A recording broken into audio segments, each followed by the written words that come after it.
Hello everyone, this is Matthew from I Love Free Software TV. In this video, I'm going to show you a website called Screenplay, which lets you edit videos simply by editing its transcript. You can find a link to this website in the description of the video. Start with opening the website.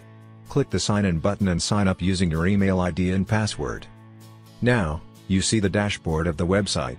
You can watch the demo video provided to get an idea of how this website works. Now, click the Upload Video button. On this page, add a video title. Select a video file. Choose a language and click Save. This will start uploading your video to the website.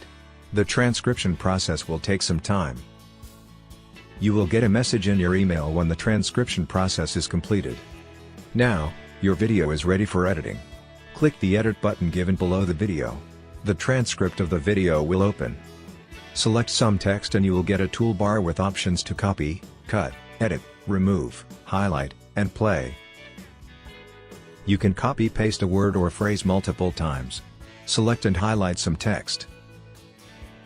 Click the play button on the toolbar. The highlighted text will be played in the bottom corner. Make sure you have highlighted some text before saving. Click Save. Click OK on rendering the highlights to a video file pop up. Now, click the View button to see the edited video. You just edited a video by editing its transcript. If you like this video, hit the thumbs up below and remember to subscribe to this channel for more videos.